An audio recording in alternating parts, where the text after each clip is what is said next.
Assalamualaikum warahmatullahi wabarakatuh. Di pertemuan kali ini saya akan membawakan mata kuliah atau materi tentang e-commerce ya. E-commerce belakangan ini di Indonesia sangat berkembang pesat sekali ya, sangat berkembang pesat sekali eh, dengan berbagai macam jenis dan bidangnya ya. Sebelum dimulai, perkenalkan nama saya Tugiman, SKPM IPM. IPM itu adalah Insinyur Profesional Madya ya. Ini dari Persatuan Indonesia gitu ya. Berikutnya eh, terkait pertemuan hari ini kita akan membahas mengenai RPS, kontrak kuliah, materi dan di dalam perkuliahan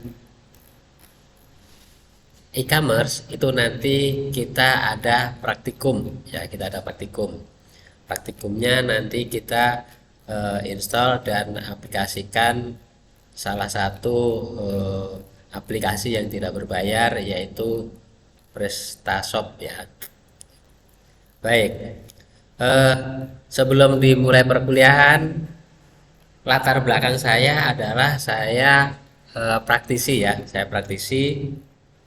Saya banyak membuat program atau buat aplikasi di swasta atau du- sekarang namanya DUDI ya, dunia usaha dan dunia industri.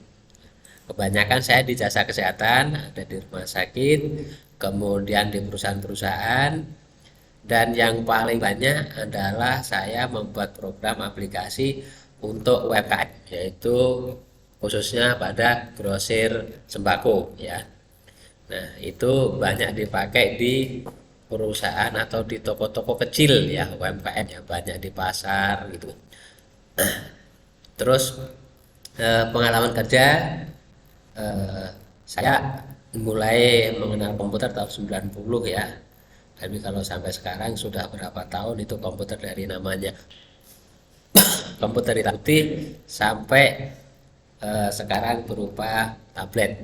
Ini pengalaman mengajar. Nah, berdasarkan pengalaman ini, saya juga menulis buku.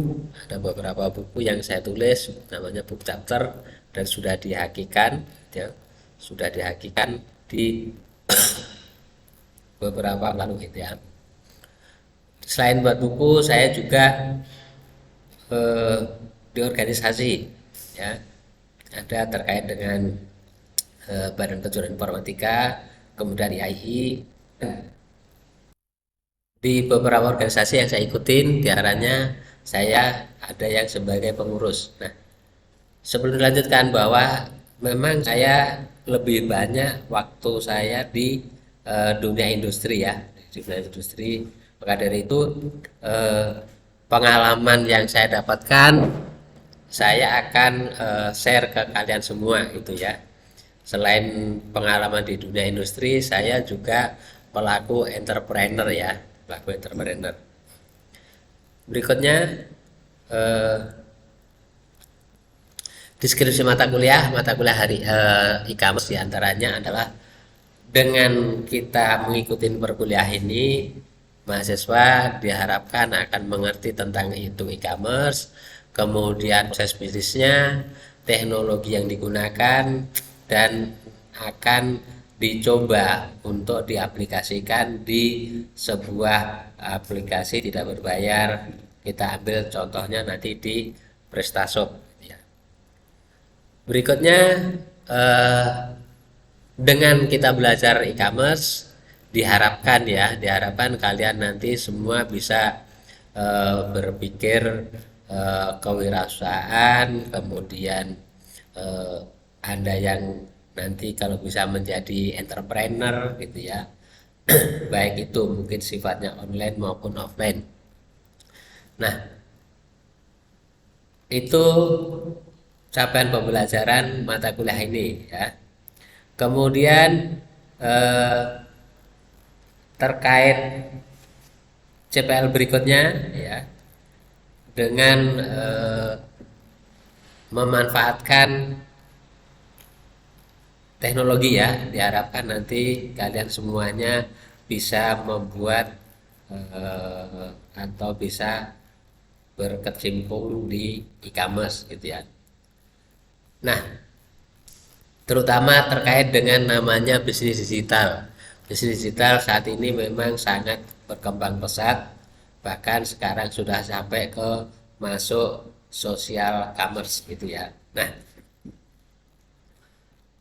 berikutnya eh, terkait dengan eh, bisnis digital, nanti diharapkan juga mengerti tentang pemodelan usaha ya, kreativitas dan inovasi. Inovasi ini nanti akan menunjang proses pelaksanaan e-commerce tersebut gitu ya. Berikutnya terkait dengan capaian pembelajaran mata kuliah. Jadi kalian nanti diharapkan bisa mengerti namanya e-commerce, model bisnisnya, manfaatnya, terus e-government, e-book. Jadi semua yang terkait dengan e-commerce ya, karena e-commerce ini cakupannya sangat luas.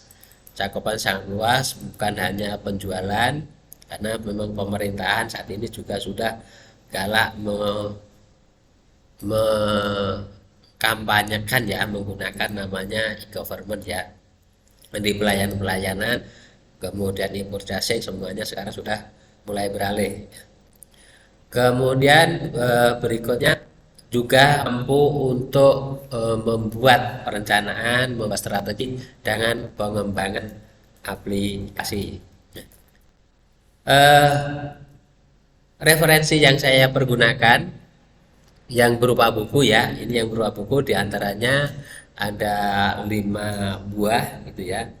Selain referensi lainnya ya, buku mengenai e-commerce dan e-bisnis, kemudian manajemen pemasaran, sistem informasi manajemen. Ini bukunya sistem informasi manajemen ini lengkap sekali. Di dalamnya ada satu bab khusus e-commerce, itu dikupas tuntas tentang e-commerce gitu ya.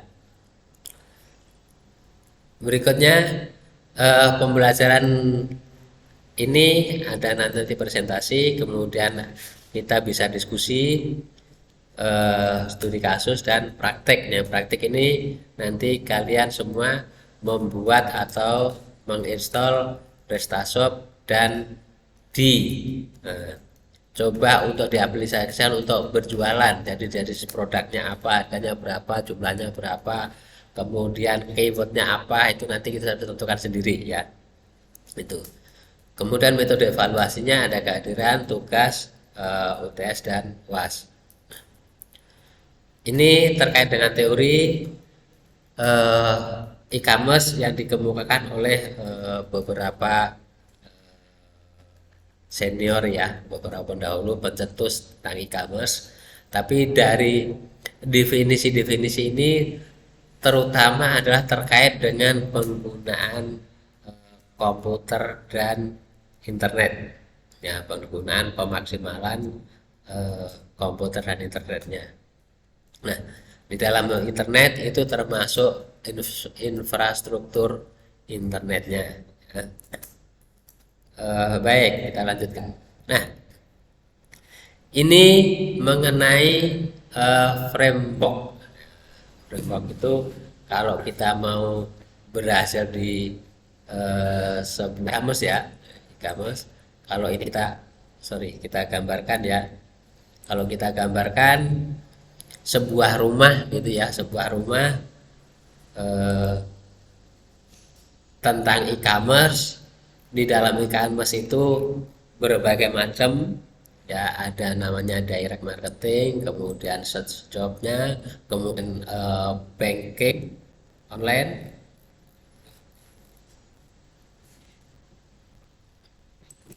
Ini gambaran sebuah e-commerce ya, ada menyangkut beberapa hal ya, diantara direct marketing, kemudian direct marketing, ada banking, yang sekarang lebih terkenal malah lebih banyaknya yang bank ya, ada e-gov, dan purchasing, e-purchasing, kemudian e-commerce sendiri, kemudian sekarang ada yang namanya eh, bukan e-commerce lagi, sudah m-commerce. Nah, jadi sekarang sudah banyak mobile ya, mobile commerce, karena handphone sekarang sudah smartphone sekarang sangat bagus, sangat cakep, sangat mendukung semuanya gitu ya.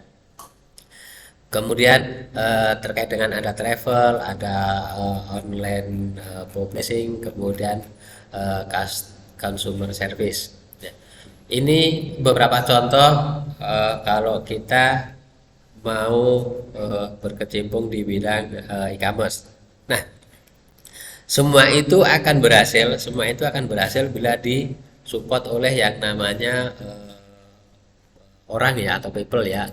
Kemudian public polisinya, kemudian marketingnya, support service dan business partnershipnya. Nah, eh, di bidang atau support yang pertama terkait dengan orang itu terdiri dari eh, sebuah e-commerce itu kan harus namanya pembeli ya atau penjual pembeli, kemudian penyedia jasa ya. Kemudian servisnya, terus juga manajemennya. Jadi itu satu kesatuan yang tidak terpisahkan gitu ya. Ada pembeli, ada penjual, tetapi perantaranya tidak, itu juga akan terganggu. Kemudian perantaranya ada tapi servisnya si servisnya terganggu, jadi tingkat kepercayaannya rendah, itu juga sangat mengganggu. Kemudian berikutnya terkait dengan kebijakan, terutama misalkan tentang pajak, tentang regulasi, dan isu-isu keamanan data dan lain sebagainya ya. Nah, terkait dengan marketing ya, promosi risetnya itu juga sangat diperlukan sekali, terutama kebiasaan orang menggunakan apa gitu ya, itu sangat menentukan. Kemudian support itu ada logistik, kemudian ada pembayaran, ada konten. Jadi konten ini sekarang sudah menjadi ya, menjadi hal yang penting dalam suatu e-commerce ya. Kemudian programnya bisa berupa afiliasi, ada join dan lain sebagainya. Nah, terkait support service itu diantaranya tentang keamanannya, tentang terutama sih kepercayaan dan keamanan ya. Karena kalau bisnis e-commerce itu kan tidak saling kenal muka, tidak saling tatap muka, jadi kita tidak tahu. Nah, itu membutuhkan keamanan yang kepercayaan yang sangat kuat. Kemudian berikutnya yang kedua tentang pesan informasinya. Ini biasanya pertukaran data, betulnya pertukaran data ya. Terus kemudian berikutnya terkait dengan multimedia konten, terus network infrastrukturnya harus kuat, harus bagus gitu ya. Nah, inilah framework dari e-commerce kalau kita kalau supaya e-commerce itu berjalan dengan baik. Berikutnya eh, konsep dari e-commerce, prinsipnya ada 5 hal. E-commerce itu ada namanya otomasi, ada proses terintegrasian, kemudian publishing dan interaksi serta transaksi. Nah, kelima hal ini saling support ya, saling berhubungan ya. Jadi otomatis itu dari penjualan, pembelian itu semuanya serba elektronik ya, termasuk dari pembayaran, termasuk dari interaksi itu pengiriman dan lainnya. Dari jenis itu tadi latar belakang kenapa muncul e-commerce. Yang pertama terkait dengan evolusi komputer. Komputer sekarang itu sangat berevolusinya cepat sekali, dari yang namanya komputer dulu PC, laptop, sekarang praktis berupa smartphone. Smartphone itu sekarang sudah bisa menghasilkan ya, ada bisa komunikasi, bisa juga ada bisnis, dari pesan dijual sampai pembayaran, sampai trackingnya pun bisa di situ. Kemudian yang kedua terkait dengan perkembangan jaringan dan internet. Jaringan dan internet ini saat ini sangat pesat sekali ya. Eh, Koneksi smartphone sekarang sudah menggunakan internet semuanya ya. Jadi berbeda dengan handphone yang dulu. Kalau dulu tidak mengenal internet, sekarang sudah menggunakan internet gitu ya. Jadi perkembangan jaringan komputer dan internet itu sangat mempengaruhi sekali munculnya e-commerce. Kemudian yang ketiga terkait dengan pola pikir. Nah, pola pikir gaya hidup. Banyak sekarang namanya orang kerja sibuk ya, sibuk mereka sudah banyak menggunakan digital gitu ya. Digital itu misalkan yang mau pesan barang, mau belanja barang itu tinggal dari rumah dia sudah nanti akan diantar ya. Bahkan barang, makan atau apapun sudah tidak lagi ke warung atau toko yang berupa fisik ya. Jadi perubahan gaya hidup manusia ini sangat mempengaruhi latar belakang munculnya e-commerce. Ini terkait dengan jenis e-commerce itu sebenarnya banyak sekali ya. Ada terkait dengan business to business, ada business to customer, ada customer to business, ada customer to customer, ada governmentnya ya. Ada yang sekarang itu online to offline. Nah, online to offline itu maksudnya eh, dia juga membuat online, dia juga buka store offline. Tujuannya kalau dia mau melihat barang itu dia bisa langsung mengunjungi tokonya atau standnya itu ya. Kalau dia tidak percaya offline-nya, online-nya gitu ya. Dari sini ada yang mau bertanya mungkin? Ada yang mau ditanyakan? Silahkan kalau ada yang mau ditanyakan sebelum saya lanjutkan. Ada yang mau bertanya?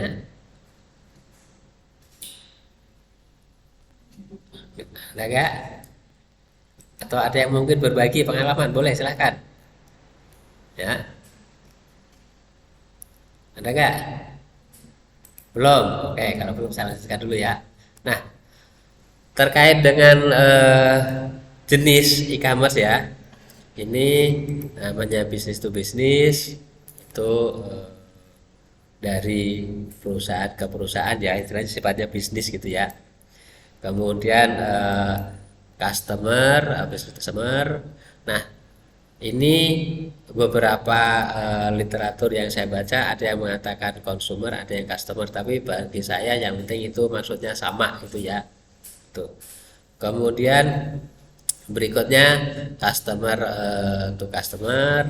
Nah, customer to customer ini maksudnya adalah dia langsung menjualnya, dia disediain, cuma dia langsung dari customer ke customernya langsung gitu ya. Kemudian ini kalau dari kepemerintahan ya, dia menyediakan website kemudian diakses, itu yang dimaksud ya. Kemudian nah, ini terkait dengan jenis dari layanan e-commerce. Jenis layanan e-commerce itu banyak sekali. Kalau e-commerce itu mau berjalan dengan baik, ini beberapa harus diperhatikan. Di antaranya terkait dengan pengelolaan produk. Jadi maksud pengelolaan produk itu mulai dari nama produk, kemudian fotonya, terus atau foto atau gambarnya, kemudian manajemen stoknya, kemudian harganya, dan lainnya ya. Terus user management ini terkait dengan hak-hak dari masing-masing user, kemudian cross sell, kemudian katalog, konten management, yaitu pengelolaan konten, kemudian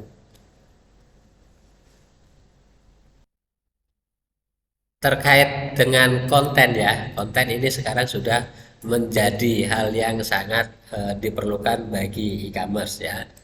Kemudian order management, maksudnya order management ini betul-betul sampai diseleksi, sampai dipantau, sampai di benar barang ini speknya benar, pengirimannya benar, supaya orang itu akan percaya. Kemudian inventory management, maksud inventory management termasuk nanti begini, kalau barang ini lakunya cepat, kita harus siapkan stoknya yang banyak. Itu loh, jadi pengelolaan inventorinya sangat diperhatikan. Kemudian payment service, jadi pembayarannya pun juga harus diperhatikan. Maksudnya eh, pembayarannya mudah atau enggak, atau kalau misalnya ada pengembalian pembayaran itu prosesnya bagaimana. Nah, ini semuanya untuk meningkatkan kepercayaan dari customer ya. Kemudian personalisasinya, kemudian komplainnya, kemudian loyalty management ini maksudnya begini. Jadi kalau eh, punya pelanggan yang sangat loyal, bagaimana harus memanage itu. Kemudian kan termasuk di customer service-nya. Ini benar-benar diperhatikan ya. Berikutnya terkait dengan search-nya, juga tentang reportingnya atau analisa data. Analisa data ini sangat diperlukan sekali. Karena komunikasi itu terbuat, kemudian itu bisa jadi sebuah cara kita jangan lihat karena paling mudah belajarnya apa, prosesnya apa, kan segera dia belajar kapan itu penggunaan penggunaannya. Lihat. Berikutnya eh, ini semua materi ini akan dipelajari di pertemuan-pertemuan berikutnya secara detail tentang apa itu eh, hal-hal yang terkait dengan jenis layanan di e-commerce. Terima kasih. Ada yang mau bertanya? Oke. Nah, satu yang sebelum saya tutup, apapun dan sebagus apapun yang kalian rencanakan tidak berguna kalau Anda tidak memulainya. Terima kasih. Kalau tidak ada pertanyaan, Assalamualaikum warahmatullahi wabarakatuh.